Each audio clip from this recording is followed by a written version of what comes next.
Hi, this is Peter Sterling, and you're watching the Guru of You TV show with our host, Q.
Be the guru of you. Be the guru of you. Do do do do do do. Be the guru of you. The guru of you.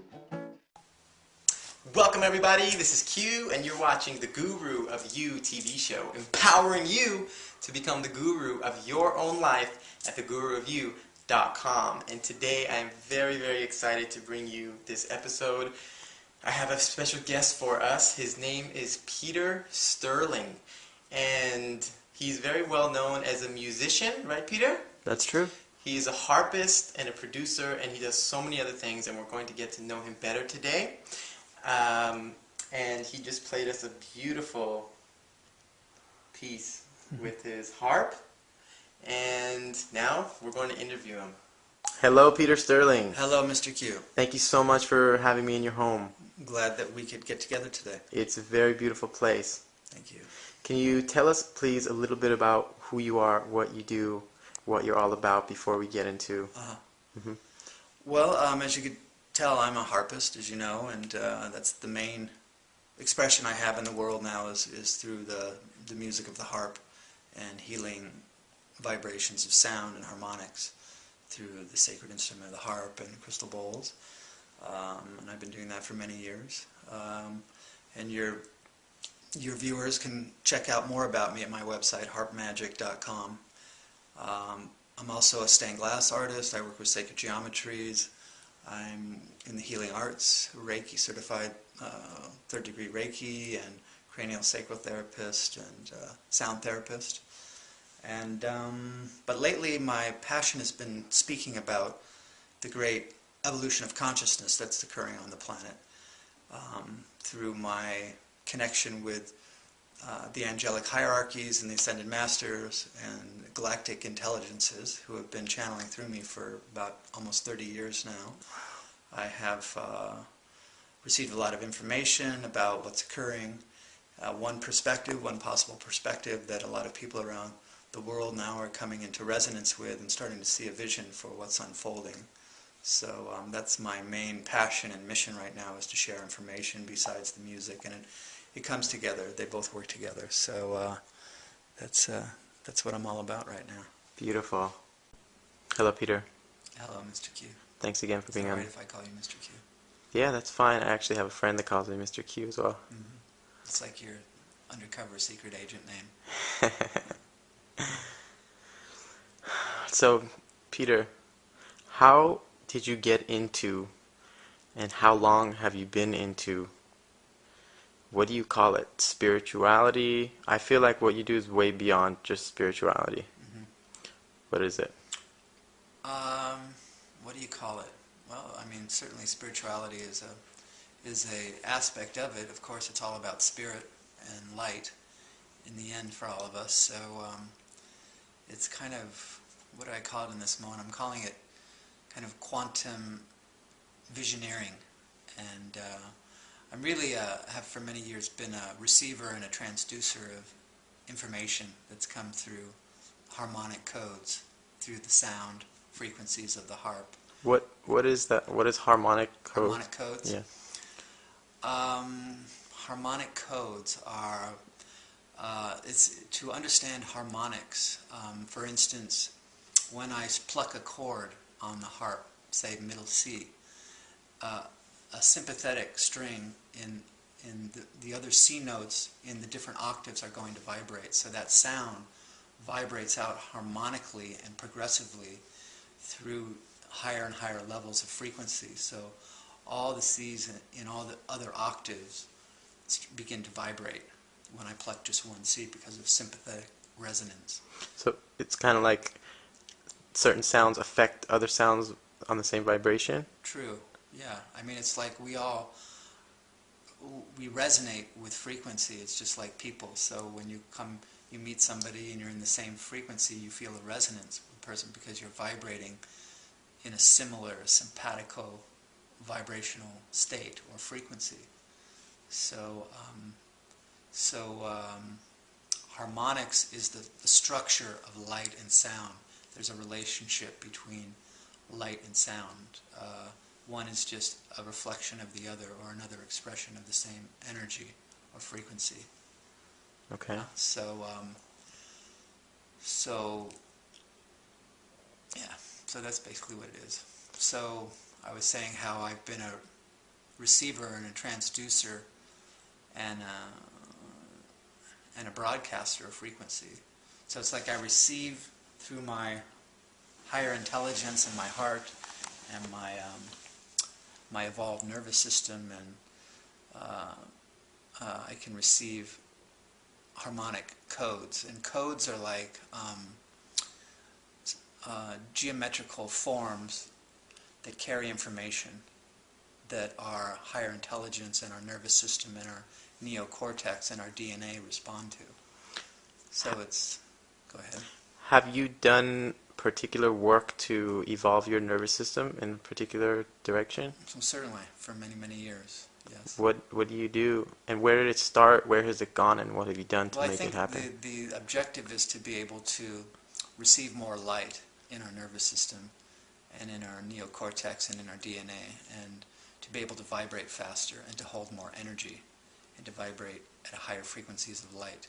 So there's a lot of things you can do to enhance that experience and to help this natural evolutionary experience along, because it is occurring right now for humanity. So of course, raw foods contain light, so what you eat you become.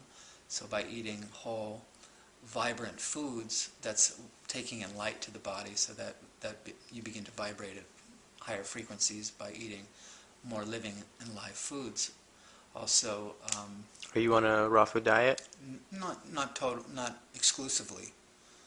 I totally appreciate raw foods and have for periods of time gone completely raw, but I love Mexican and Italian food, and I love all the other delicacies here on the planet Earth right now. So.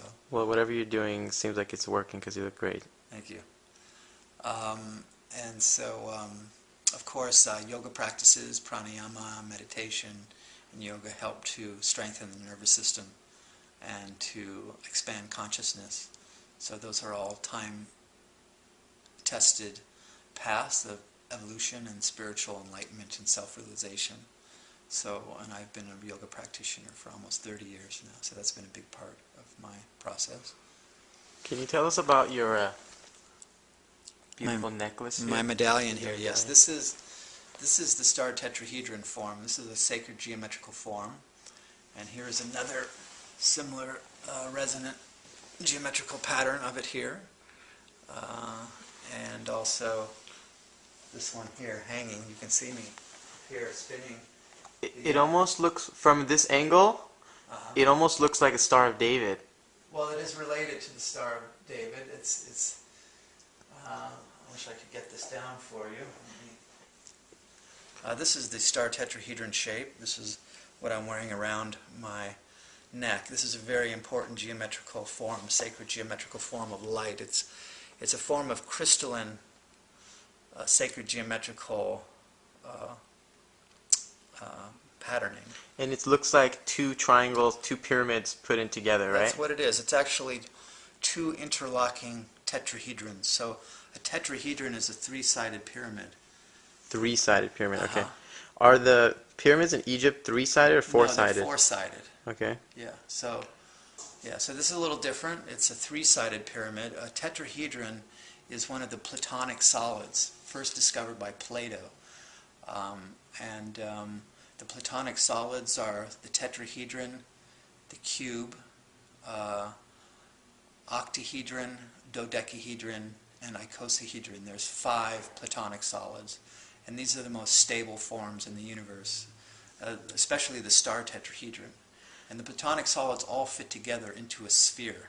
So they're the only geometrical forms that fit together, interlocking, and perfectly fit within a sphere, with all sides touching the boundary of the sphere. Does that have anything to do with the flower of life shape? Oh yes, definitely.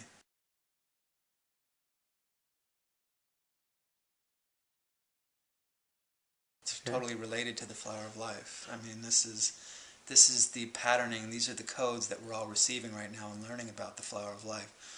And the flower of life is found all over the world. The flower of life has embedded in it this pattern of the star tetrahedron. This is also known as the Merkabah, as spoken about in the Old Testament of the Bible.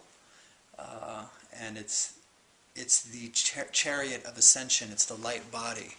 It's a vehicle. It's an interdimensional vehicle for time travel and interdimensional travel. And we all have one. The fascinating thing is we all have this pattern encoded within our genetics and our DNA.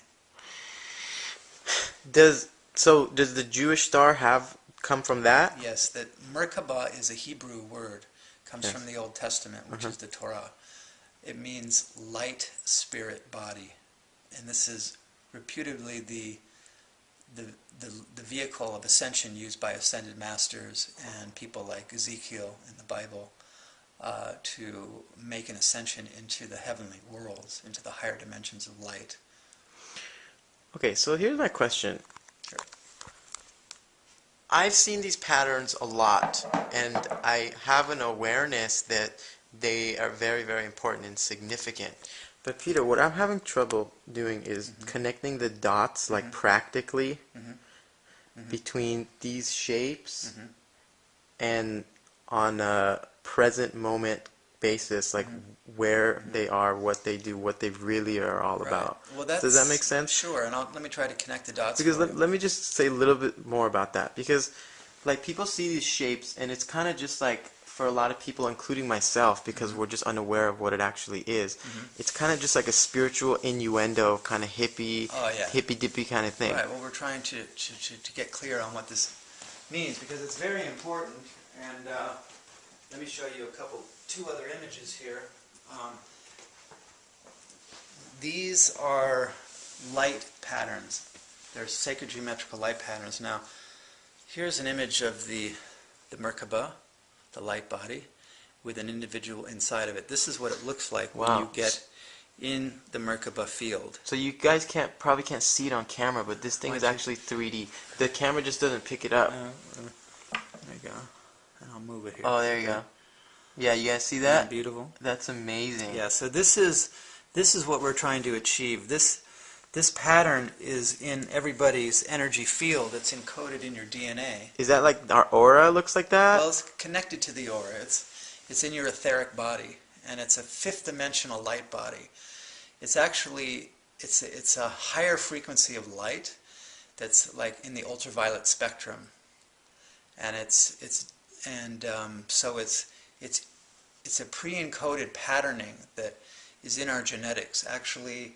And I could show you pictures that when we were a single cell and we went through cell division after conception, this pattern was a part of our early cell division of our first, as we were created. So what do you mean? That's well, our I'd have cells? to show you the picture. I'd have to show you the picture. So. You mean our cells are in that shape, or on the etheric level they're that No, shape? physically in this shape. Okay, so tell us what we're looking at here. This is an image of early cell division after conception with the sperm and the egg, and then the cell starts to divide. So this is, you can see here the patterning of the interlocking. This is like the seed of life and the flower of life pattern. And this is our first cells. So let me go to the next slide for you here. Wow, so it really... And then when it comes a little bit further along, this starts to seem like a dodecahedron, which is one of the Platonic solids. So these basic geometrical forms of the Platonic solids are encoded within our cells, and very similar to That's a by crop the way, circle. this is a crop circle, and you can see the similarities with the cells and the crop circle. So there is a harmonic resonance with the crop circles that are communicating to us. Let me see what happened to my other pictures of. Now here, this is a great one here. This shows the different phases of cell division, and you can see how they split and divide, and they actually make these geometrical forms from the very beginning. So from the top left to the bottom right, it's a progression of cell division. Right. Okay. It's called cell mitosis. I come from a Jewish background, so I recognize this shape very, very quickly. It looks like the Star of David. And can you please tell us, Peter, the connection between the religious, how the religions chose, or the Jewish religion chose this shape, and it's now connected to sacred geometry? Well, I don't know exactly why the Jewish faith has chosen this as their symbol, but the Merkabah is a Hebrew word, and it comes from the Kabbalah as well. It's connected to the Kabbalah, which is one of the most amazing esoteric mysticism systems for understanding consciousness and for activating and propelling one on their spiritual path through self-realization. The Kabbalah is very deep and profound in that way. And so this is, of course, the Hebrew and the Jewish people are keepers of a lot of esoteric wisdom as far as the Kabbalists. So they're very much aware of the Merkabah and the light body and the vehicle of ascension. So, what does Merkabah mean? Do you know? Merkabah, yes, I already told you, it means light spirit body. Light spirit body. Yes, and okay. it's the vehicle of ascension. It's the chariot of light. It's an energy field around you that you can travel interdimensionally. So when you meditate, the idea is to do your meditation, and when you're sitting in your meditation, to start to visualize this geometrical form around you. And there's a particular way you need to do it, of course. Now, the top tetrahedron is the masculine. Okay, so this is yin-yang. So the top is the masculine. So when I see it, when I sit in it, for men, we visualize this top part coming over like this. So this point is the masculine point extending like a lingam here.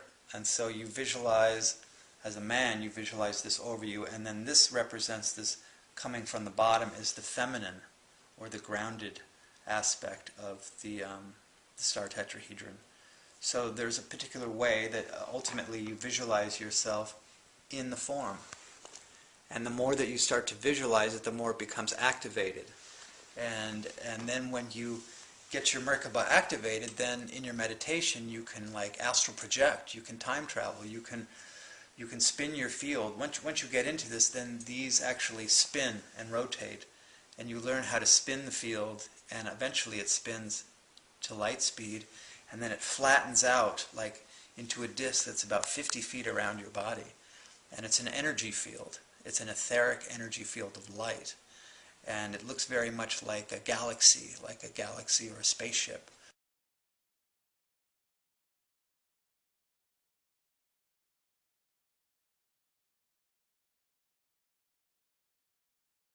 Because it flattens out disc-wise. Once this starts to spin rapidly enough at the speed of light, it goes into a higher functioning, and it goes to the next phase, and then it expands out into a field of energy around your body that goes around 50 feet. It's quite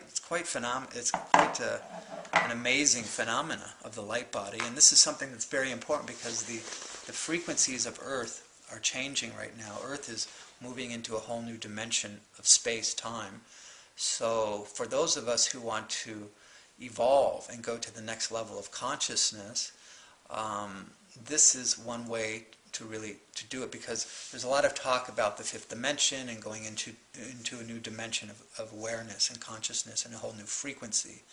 So this is one of the ways we can do that, to really activate our DNA into its higher functioning and to embody the fifth dimensional light body. And also, as you do that, you start to gain psychic powers. Actually, you become more telepathic, you become more intuitive, you have cognizance, where you have instantaneous knowing of anything you need to know about. You can tap into the Akashic records. You start to remember your past lives, and you start to accelerate your karmic clearing, because the karma is a reality that we're all constantly creating karma and wanting to clear it and create good karma. So it's as you start to work with these light technologies, it starts to all your chakras, which correspond to your endocrine glandular system, start to go into a higher functioning. See, when you learn about this, most of us are working with a very diminished capacity in our DNA. Geneticists tell us that they've only been able to decipher about 10% of the genetic code, and the 80 to 90% of the rest of our DNA is what they call junk DNA. What geneticists say and scientists say they figured out what about 10% of it is. Well, the rest is what they call junk DNA, but it's actually dormant DNA, and it's waiting to be activated along with our brain capacity. Most neurologists and scientists say that the majority of humans are using about 2 to 3% of their brain capacity.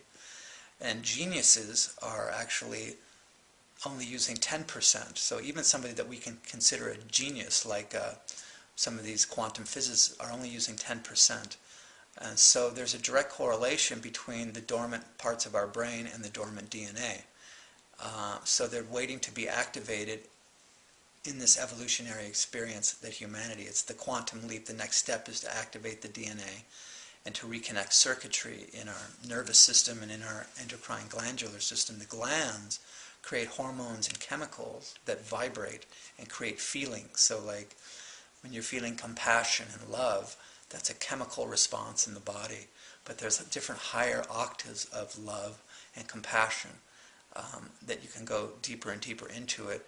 And our hormonal system and our glands start to secrete rarefied chemical combinations, as well as our pineal and our pituitary glands and the hypothalamus in the brain.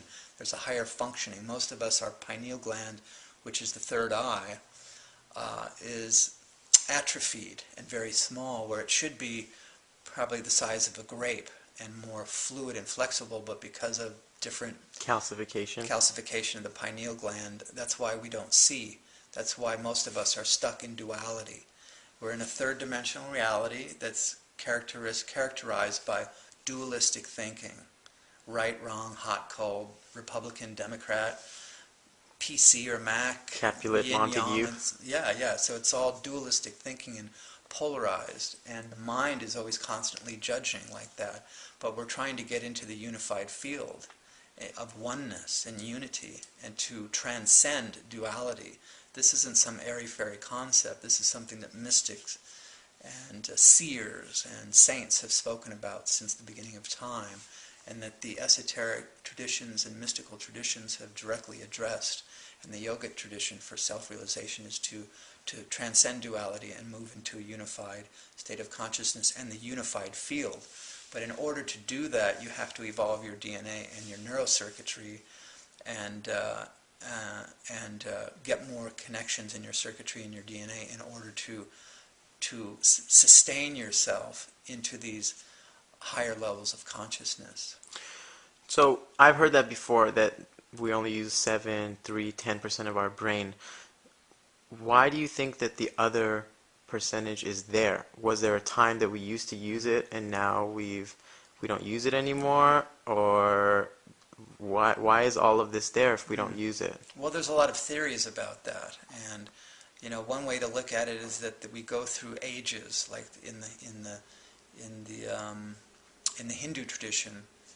They speak of the yugas, which are cycles of time or ages of time, and there's different levels of consciousness and energetic energy on the planet during these different ages. So we've been in the Kali Yuga, which is the Dark Age. So, which is since when? Well, for the last 2,500 years or something, the Kali Yuga.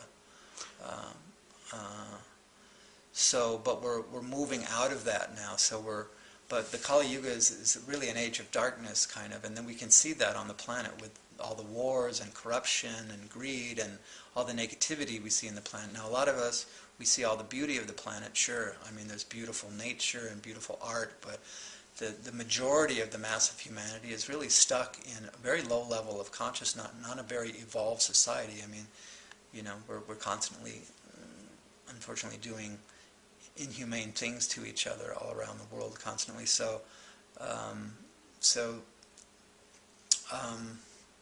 Yes, it's the energy on the planet, which is also dictated by our relationship with the sun. And it's also, I really want to touch on this right now, because the evolution of DNA and the neurocircuitry is being very much influenced by the energy coming from the sun, by our star. Even now it's nighttime here, we're still, like our star, the sun, we're constantly being bathed by a radiance, a stellar radiance. Stellar means star. And the quality of light coming from our star, we're being bombarded and bathed in photonic light right now, photonic particles of light. They're radioactive light particles, and they're coming from the sun. They're traveling 93 million miles through space. And they actually move right through the planet, right through walls and right through the planet, and are actually interacting with our DNA right now. And they're carrying, the sun is the giver of life, and the quality of life on this planet it's dictated by the quality of light coming from the sun. And so these photons coming from the sun, which our sun is part of the Milky Way galaxy, and through the morphinogenic field, which is kind of like a morphinogenic field, is a term that represents the whole energetic bubble that contains all the stars in the Milky Way galaxy, for instance, which our star is one star of 200 to 300 billion stars in the Milky Way. And there's like a collective energy field that all those stars are communicating and kind of exist in an energy together. So that's the morphic field of the galaxy. And at the center of the galaxy is what the Mayans called Hunab Ku. And there's a singularity there, a black hole, a supermassive black hole. And so, and the Mayans were very much in touch with Hunab Ku, or the black hole, at the center of the galaxy. So it's the quality of light coming from the sun which is stimulating our DNA right now, and it's carrying evolutionary impulses. It's telling us to wake up, to go to the next level, to evolve, because this is not, the human race right now is not the peak of the human expression. There is a whole nother level of expression waiting to unfold and to blossom forth right now for humanity. Do you perceive that the sun and the light photons, they are like little tiny beings that are actually aware of what their job is and what they're doing? Or is it just kind of like a thing that's programmed into the physical reality, and each time we go through different ages, X, Y, and Z happens? I have my personal opinion about this, but I would like to know what you think. I don't sense that the photons of the photonic light coming from the sun, that each photon is like an individual being or consciousness, and they kind of have an individualization of consciousness in each photon. There's photons, there's trillions and trillions and trillions of photons coming each second, blasting right through us. I think they're more part of the unified field, and they don't differentiate between them. They're part of a collective, morphic group of consciousness. Yeah. So I don't think they really individuate, but they are carrying information codes. They're carrying these photons coming from the sun, are carrying harmonic codes, like a frequency code that has within it information. Right. Okay, and the sun is the great broadcaster of information, evolutionary information, because our sun is evolving. And this is very important to note, that the Mayans at 2012, they spoke at that time would be the birth of the sixth sun. And there's been 5 suns previous, or different ages in the Mayan calendar. Each age lasts for 5,125 years. But according to the Mayans, at the end of the Mayan calendar will be the time of the birth of the sixth sun. And our sun is going through an evolution as well, because stars go through star evolution. and the quality of light is changing now from the sun. The sun looks yellow to us because we have it's a yellow dwarf. Our star it's not a very big star or a sun compared to others. It's interesting to think that our sun is 1,000 times bigger than the Earth, or 1,000 Earths could fit inside the sun. That's how massive it is. But a lot of the other stars are much, much bigger than our sun. But there is a quality of light coming now, and it's inspiring our DNA to wake up. It's tickling it, it's stimulating it, and perhaps what might happen, and what we're looking is to evolve from a 2-strand double helix of DNA to a 3-strand, to become trinitized. You know, double helix is characteristic of duality and polarity, so we want to get the 3rd strand, and geneticists now are actually seeing etherically, like through an aura, Kirlian photography, they're starting to see a 3rd strand of DNA starting to emerge. Wow. Yes, and they're already creating it in the laboratory through genetic, modification. So, is that why people all around the world are feeling more of an urge and an impulse to wake up and to grow and to change? And that's true. That's true. It's because the sun is telling us to wake up, and the magnetic fields are changing as well, which is very important. You know, as we cross over this threshold of 2012, now the scientists studying the sun are saying that we're in a sunspot cycle right now. So the sun is very active. Every 11 years we go into a sunspot cycle where these great regions of magnetic tension are moving across the surface of the sun, and these magnetic fields build up tension and they explode, and they hurl coronal mass ejection like solar plasma out into space for 500,000 miles out into space, and some of them actually, when these sunspots explode, these solar flares, they travel to Earth. It takes about 3 days, and then they impact the Earth's magnetic field, and that's what creates the aurora borealis, or the northern lights, that you can see in northern latitudes. But NASA now has discovered that there is a hole in the magnetic field of the Earth, and they're also monitoring it very, very carefully, because the magnetic fields it's weakening. The magnetic field is getting of the Earth. Mm-hmm. Which protects us, because the magnetic field, called the magnetosphere, is a magnetic field around the planet that creates like a buffer or a cocoon that protects us from the solar wind, which is radioactive. And this is not airy-fairy. This is real this science. Is science. Yeah, this is documentable science. Yeah. This is NASA. Go to the NASA website. There's Right. tons of videos about the magnetic field and tons of articles. Any reason why that's happening? Or? Well, there is a reason, because it's a cyclic event that happens. Now, the magnetic field of the planet, which is generated at the core, they think it's generated at the very core of the Earth. There's a molten iron core spinning very rapidly at the center of the Earth, and this is what creates gravity and the magnetic field. And the magnetic field, like the Earth has a north and a south magnetic field, like a battery. I mean, like a magnet, and like a battery. Like a battery, yeah. Like a battery and a magnet. So, like the North Pole of the magnetic field is way in the northern regions of is it Antarctica, I guess it is, or is Antarctica in the South Pole? But at the poles, and so actually now the poles are starting to shift, and they're reorientating themselves, and this happens cyclically. Okay, there's been magnetic pole reversals. Now I want to get back to the sun and tie this into the sun, because every 11 years the north and south pole magnetic poles of the sun flip. They do a reversal. So in 2012, 2013, the poles of the sun are going to flip. They do that every 11 years.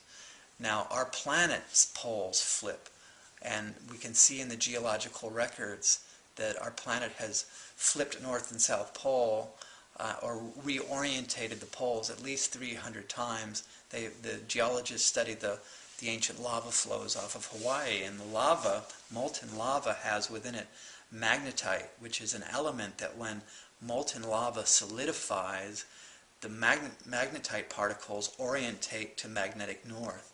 So as they drill down through the layers of ancient lava beds going back millions and millions of years off the big island of Hawaii, they can see the magnetite is all crisscrossed as you go down through the levels, so it's pointing different directions. So this is what happens on this planet, is there are periodic times. Science says that it happens about every 750,000 years. There's a geomagnetic pole reversal. And there's a difference between magnetic pole reversal and geomagnetic. Magnetic is just an energetic of magnetism where it shifts. But a geomagnetic is where the actual crust of the Earth moves and rotates over the mantle. I believe those are the two layers. So there's an inner working, the different layers of the planet actually shift. It's not just energetic, but it's actual physical shift. And this is what we're talking about, which is starting to happen now. That's why we're having increase in earthquakes around the world, tsunamis, hurricanes, floods, all of these strange anomalies of weather that are occurring is because of this magnetic pole. Okay, so now that Peter has pretty much blessed us with all this amazing information, my question is, so what?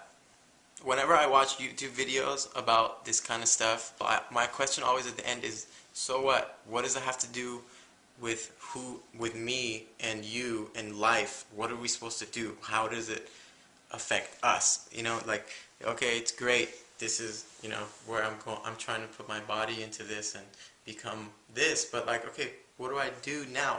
Let's bring it into a practical application to what it actually means, and Peter's going to do that for us right now.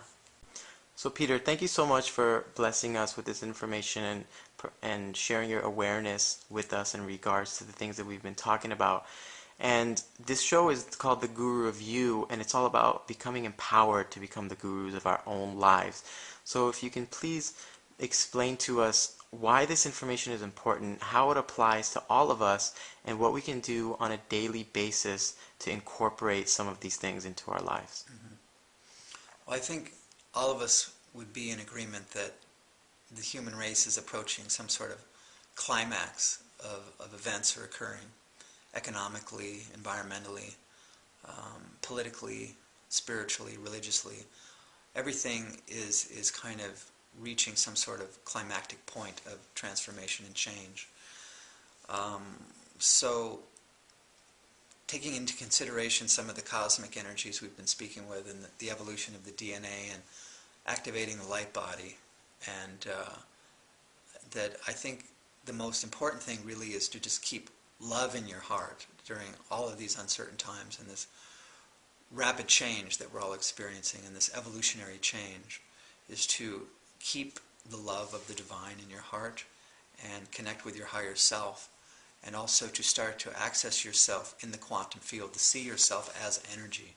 Because the more that you can visualize and see yourself as energy, the energy body or the Merkabah or the light body begins to become alive. It blossoms forth and it comes into realization and into the conscious awareness as not just an imaginative fantasy, but a true reality. So to access yourself on the quantum level, to bring more light into every cell in your body, and to just call forth your divine presence and walk into alignment with that divine light and that, that field of wisdom and understanding and cosmic consciousness which is available, and to start seeing the light geometries within God's creation here and within your own being, and just watch with amazement as your perceptions open up and things will be revealed to you as we progress along this path.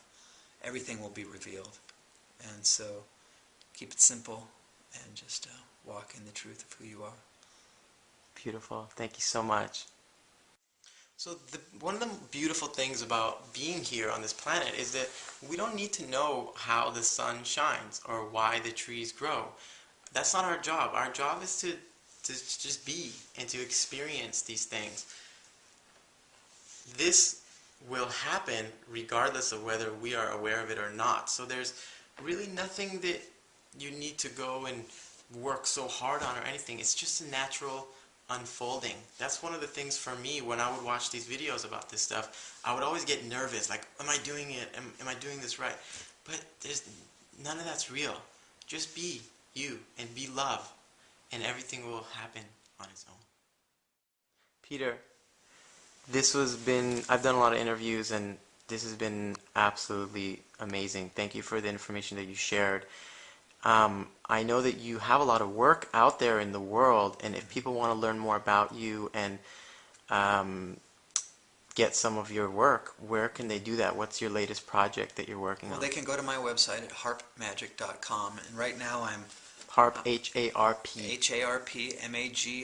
harpmagic.com. Okay. Go to harpmagic.com, and right now I suggest listening to the new CD, Circles of Light. This was a recording that I made on location in the crop circles of England this past summer, and for those of you who are not fully familiar with the crop circles, it's This is his CD, so you guys can see it. yeah. Okay. So they're an amazing phenomena that's occurring, and this was a recording of the wind harp. I take my harp, you can see this picture here, and I hold it up into the wind. The wind blows through the strings and creates the most celestial, harmonic, high-frequency, beautiful, colorful sounds that just kind of wash over the body and the consciousness, and actually it was like a sound transmission.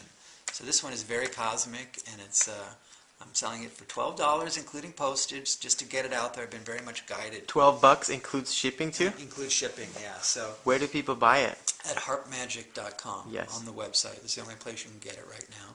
Okay. And you can have a listen to it, and I guarantee you've never heard anything like this. And it's the wind harp with the diamond crystal bowl, and the combination of the crystal bowls with the wind harp is really, it's mesmerizing and very spiritual and very uplifting and very cosmic sound. So, and I believe that when you listen to this, there's information encoded in the harmonics of the wind harp that comes through from the crop circles, because I was in some sort of a telepathic connection and being guided by the extraterrestrials. You were actually sitting, like standing inside this crop circle? In the middle of a crop circle. Wow. With a group of people doing sound activations and Wow. meditations with the wind harp Wow. and crystal bowl. Very cool. And I got a recording of it. So this kind of takes you into the crop circles. You can listen to it. It carries the energy and the presence of the crop circles, and it's quite extraordinary. So I highly recommend going there and checking that out.